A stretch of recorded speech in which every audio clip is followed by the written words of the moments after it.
दर्शकगण, श्रोतागण, भाइयों और बहनों, मातृशक्ति को नमन। खास, विशेष, मनमोहक, हमें नए नए टिप्स देने वाला, चाहे स्वास्थ्य के संबंधी हो, चाहे धर्म के संबंधी हो, चाहे राजनीति के संबंधी हो, चाहे हमारी समाज व्यवस्था के संबंधी हो, अच्छे अच्छे प्रतिदिन नए नए टिप्स के जो है वो विषय इसके अंदर लिए जाते हैं और प्रतिदिन नए नए विषय लिए जाते हैं। इसी क्रम में आज का हमारा एक सुंदर विषय है जो कि हमारे रोजगार से जुड़ा हुआ है, हमारे सामाजिक व्यवस्था से जुड़ा हुआ है। तो आज का हमारा विषय है रोजगार के साधन, कुटीर उद्योग। भाई और बहनों, दर्शकगण, श्रोतागण, व्यक्ति जब जन्म लेता है तो जन्म के साथ ही वह धीरे धीरे बड़ा होने लगता है, शिक्षा ग्रहण करता है और शिक्षा ग्रहण करने के बाद के अंदर उसकी शादी भी कर दी जाती है।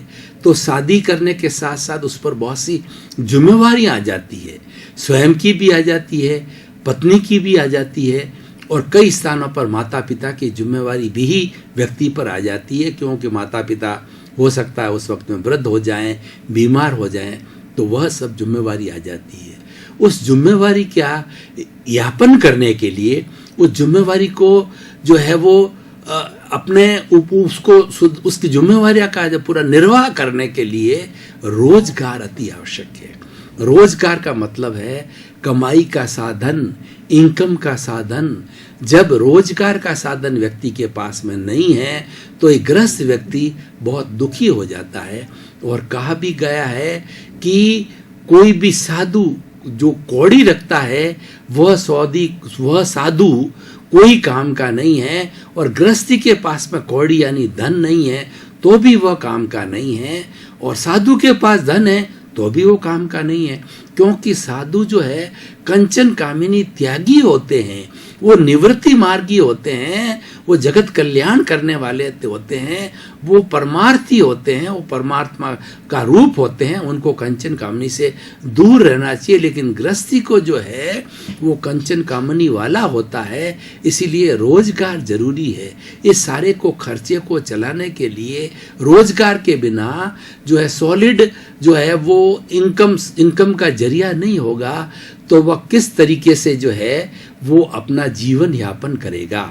अब देखिए कि कोई पढ़ा लिखा व्यक्ति है, मेरिट वाला है, उसको बहुत सी जगह मिल जाती है, मल्टीनेशनल कंपनी भी ले लेती है और राष्ट्रीय स्तर की बड़ी बड़ी कंपनियां भी जो है IIT देखिए, RCA देखिए, डॉक्टर देखिए, MBA देखिए। जब स्टूडेंट अच्छी मेरिट वाला होता है और दूसरा मेरिट वाली कॉलेज होती है तो ऑर्गेनाइजेशन जिनको कि इस वर्ग के लोगों को चाहिए उसके फाइनल ईयर के अंदर ही पहुंच जाते हैं और उनको जो है वहाँ पर वो ऑफर देते हैं और उनको जो है पैकेज देते हैं और उनका तो रोजगार स्वतः ही हो जाता है।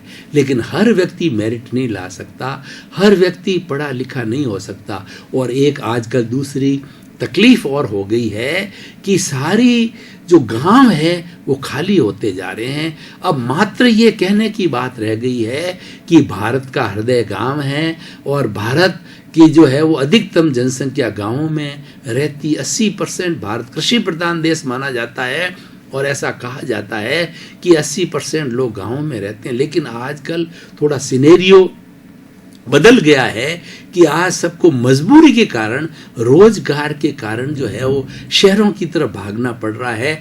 गांवों के अंदर रोजगार के साधन नहीं रहे हैं, गांवों के अंदर लोग भी नहीं रहे हैं। वो भाग भाग करके अपनी सुविधाओं के लिए, बच्चों को पढ़ाने के लिए, रोजगार के लिए वो शहरों के अंदर जा रहे हैं। महात्मा गांधी ने देश की आज़ादी के बाद में यह चिंतन किया कि हमारे गांव आबाद रहे। जो व्यक्ति जिस घर में रह रहा है उस घर के अंदर जो है उसको रोजगार मिल जाए, उसको विस्थापित होना नहीं पड़े और उसके साथ साथ के अंदर शहरों में जाकर के आबादी बढ़ाने के कारण जो है उनकी पॉपुलेशन बढ़ जावे, प्रदूषण हो जावे, खाने पीने की जो रोटी कपड़ा मकान शिक्षा चिकित्सा जो मूलभूत आवश्यकताएं बड़े बड़े मेट्रोपॉलिटन सिटीज के अंदर, उन आवश्यकताओं की पूर्ति करना भी भारी हो गया है। लेकिन मजबूरी हो गई है, जॉब के लिए, रोजगार के लिए लोग भागते हैं। महात्मा गांधी ने बड़ी सुंदर व्यवस्था दी थी, कुटीर उद्योग, यानी इस तरीके के उद्योग जो कि हमारे गांवों के अंदर हमारी रोजमर्रा की आवश्यकता की पूर्ति करने के लिए जो चीजें चाहिए वो गांव में ही उपलब्ध होनी चाहिए, यानी आवश्यकता की पूर्ति जो है गांव के अंदर हो जाए। तो कुटीर उद्योग प्रारंभ किए गए थे। उदाहरण के तौर पर कपड़े के जुल्हा लोग जो है वो कपड़े का ताना बाना बुनते थे और वो कपड़ा तैयार करते थे, और मोची लोग होते थे वो जूते बनाते थे, और टेलर है वो सिलाई करता था, हेयर कटिंग वाला हेयर कटिंग करता था, किराने वाला किराने का सामान बेचता था, इस तरीके की सब्जी वाला सब्जी का काम करता था।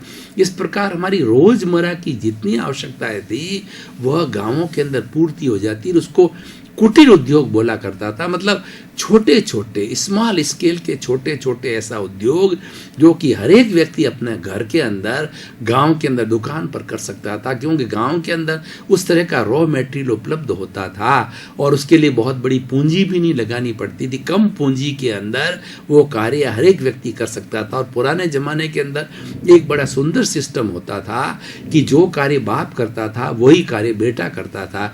जैसे कि कुम्हार का बेटा कुम्हार का कार्य करता था, और दूसरा किराने का जो है बनिए का बेटा बनिए का काम करता था, और मोची का काम मोची का बेटा मोची का काम करता था, सिलाई का जो दर्जी का बेटा दर्जी का काम करता था। इससे पूछते नहीं, हमारे जो ट्रेडिशनल जो हमारे बिजनेस थे ट्रेडिशनल्स थे वो कार्य किए जाते थे, ट्रेडिशनल उद्योग चलाए जाते थे, छोटे मोटे उद्योग धंधे भी गाँवों के अंदर चलते थे, वो चलाए जाते थे। उसके अंदर बहुत बड़ा बिजली के कनेक्शन की भी आवश्यकता नहीं रहती थी और बहुत बड़ा इंफ्रास्ट्रक्चर भी नहीं है, छोटे स्तर के ऊपर चल जाता था काम।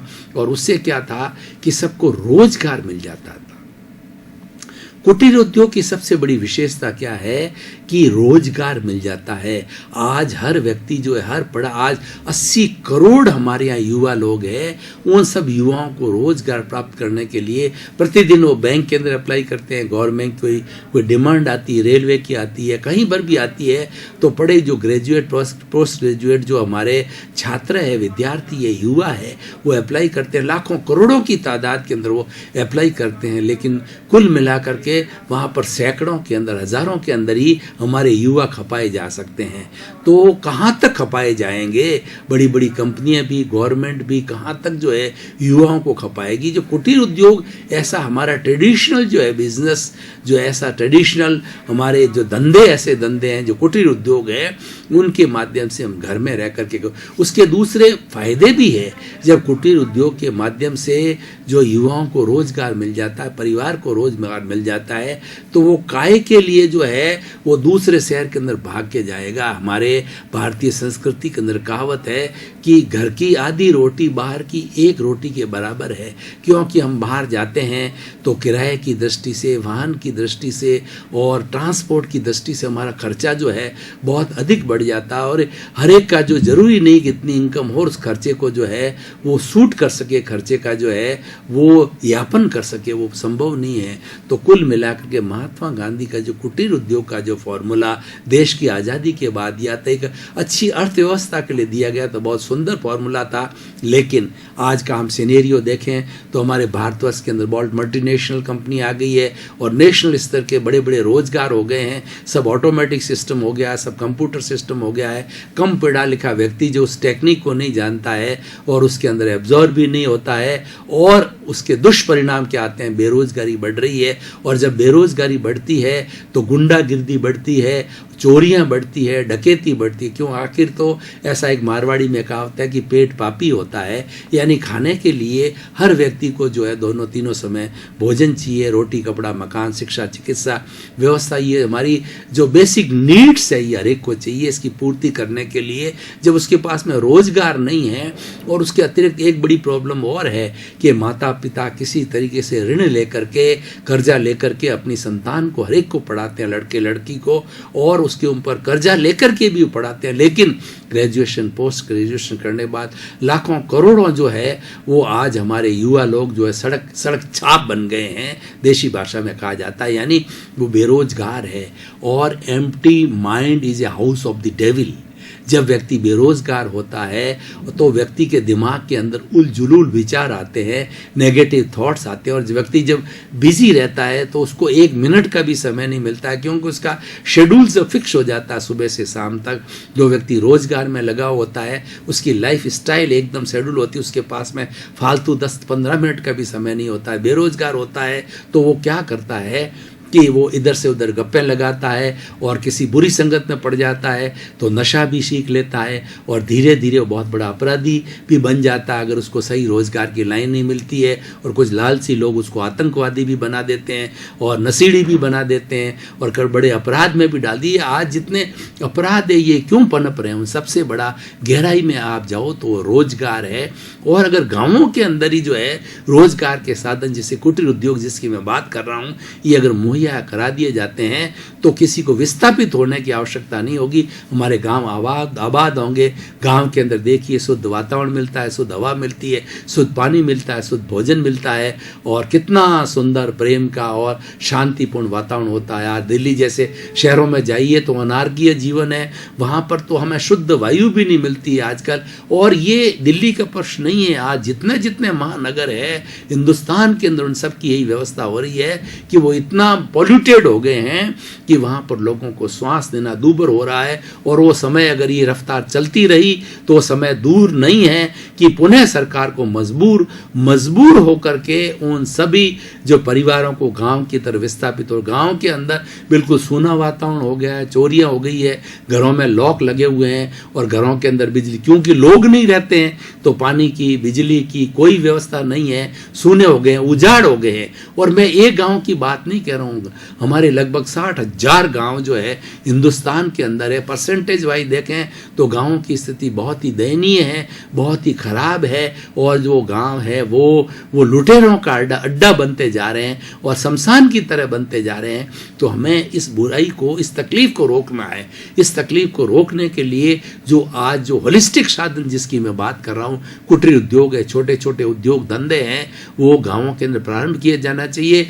हमारे जो युवा है चाहे वो पढ़ लिख ले, पढ़ाई तो करनी चाहिए, क्योंकि education makes a man civilised, education man makes a cultured, वो it fertilize the mind and it gives the growth of the mind. So education is must.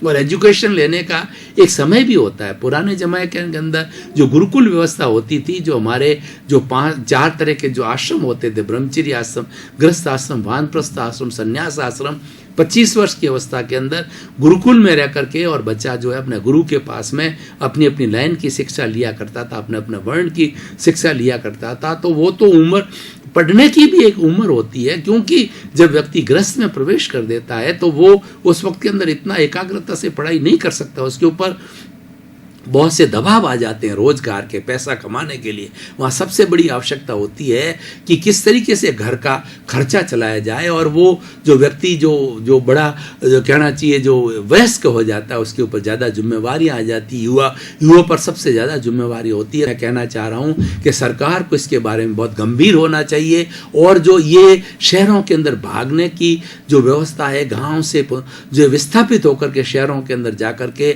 भीड़ भाड़ को बढ़ाना, पोल्यूशन को बढ़ाना, इसको रोका जाना चाहिए। और अभी हमें इसके सब सुधार किए जाने चाहिए। इसके जो है कुटीर उद्योग स्थापित, और सरकार ने भी इस तरफ ध्यान नहीं दिया, इसके लिए सरकार भी दोषी है। जो हमारी स्मॉल स्केल इंडस्ट्री जो 50 लाख 1 करोड़ की ऐसी स्मॉल स्केल इंडस्ट्री के लिए आज से 10 साल 20 साल पहले सरकार प्रमोट करती थी और सरकार खूब सुविधाएं दिया करती थी, सब्सिडी की सुविधा देती, इनकम टैक्स की सुविधा देती थी, एक्साइज की सुविधा देती थी। वो सब कुटीर उद्योग और स्मॉल स्केल इंडस्ट्री जो गांवों में चलने वाली थी, रूरल एरिया में चलने वाली थी, आज उनका बिल्कुल जो है बेड़ा गर्क हो चुका है, वो विनाश के कगार पर आ चुकी है। और बहुत सी ऐसी छोटी छोटी स्मॉल स्केल इंडस्ट्रीज है जो कि गांव की नीड को पूरी करती थी, उनके जो है फैक्ट्रियों के अंदर ताले लग गए हैं उनको। और वो जो बैंक जिनको लोन दिया है, जिनको जो है फाइनेंशियल ऑर्गेनाइजेशनल लोन दिया है, तो वो मजबूर हो गए हैं उनको जो है लेने के लिए। वो कितनी लेंगे,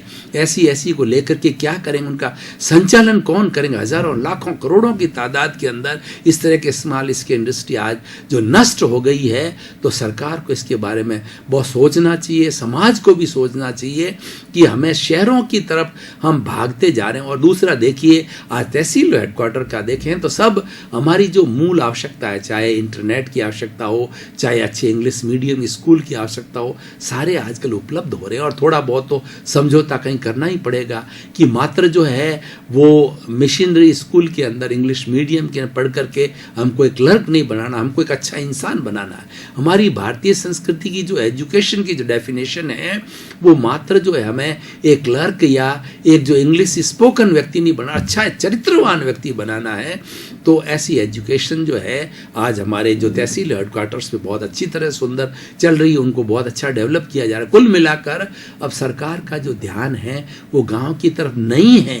तो मैं आज इस कार्यक्रम के माध्यम से सरकार का भी ध्यान आकर्षित करना चाहूँगा। जैसे पंचायतें हैं, चाहे ब्लॉक पर है, चाहे कलेक्ट्रेट है, चाहे जो स्टेट गवर्नमेंट से, खासकर स्टेट गवर्नमेंट लेवल की बातें होती है, क्योंकि गांव जो है स्टेट के अंदर ही आते हैं, सेंटर जो है वो कंट्रोल करता है स्टेट्स को। इसीलिए खास तौर से जो हमारी स्टेट गवर्नमेंट से इसके ऊपर बहुत ध्यान देना चाहिए। और जो पंचायतें हैं उनकी ड्यूटी तो बहुत ज़्यादा बढ़ जाती है। उनको जो ऐसे कुटीर उद्योगों को जो है वो पनपाना चाहिए और उन्हें देखना चाहिए कौन कौन से जो हमारे जो गांव के परिवार, जो सरपंच को ये देखना चाहिए, वार्ड पंचों को ये देखना चाहिए कि कौन कौन से जो है हमारे परिवार के सदस्य, हमारे परिवार विस्थापित होकर के शहर के अंदर चले गए हैं। तो कुल मिलाकर के रोजगार के वो साधन जो है पैदा किए जाए। वैसे काफ़ी कार्य हो रहा है।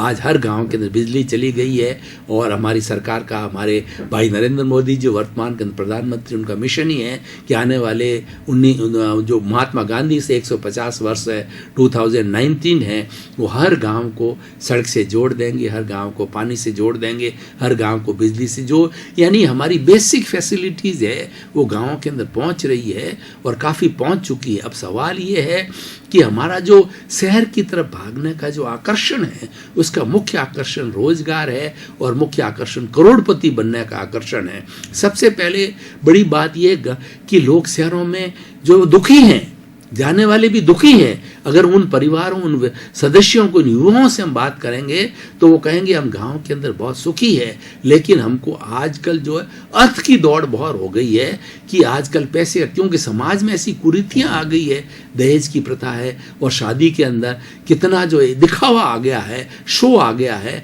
तो प्रदर्शन आ गया। इस कारण भी लोग पिटते जा रहे हैं। तो ये प्रदर्शन की जो बुराई है इसको भी रोका जाना चाहिए और मूल कुल मिलाकर के हमारा जो है गांवों को आबाद करना है।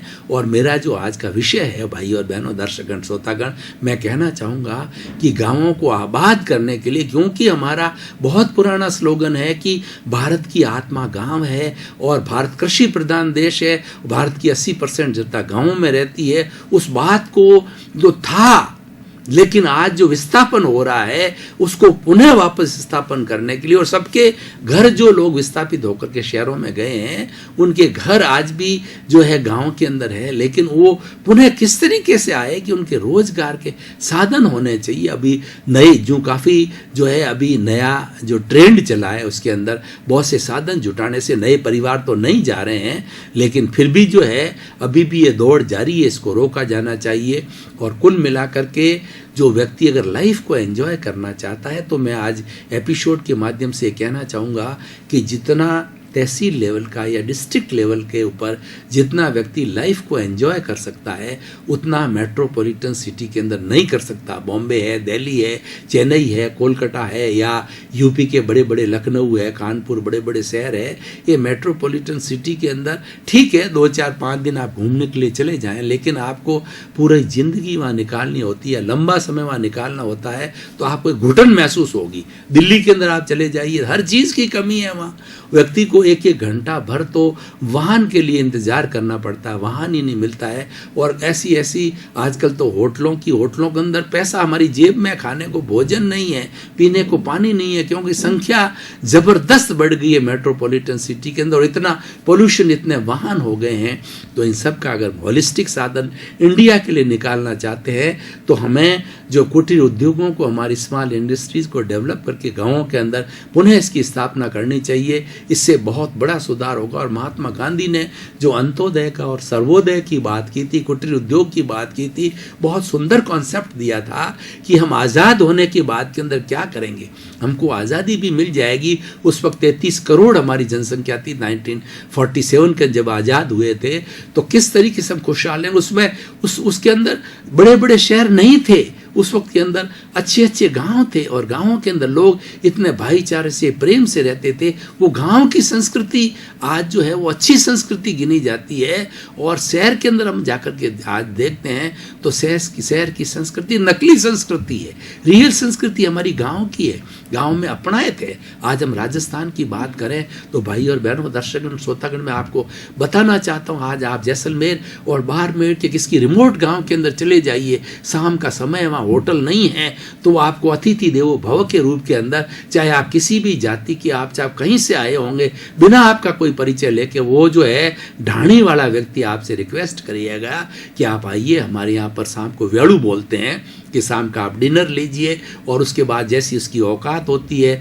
वो उसको सोने के लिए जगह देता है, सी ओडन बोला जाता है, वो दिया जाता है। और आपको देखिए कितना अपना है, कितना प्रेम वो आज भी गांवों के अंदर है।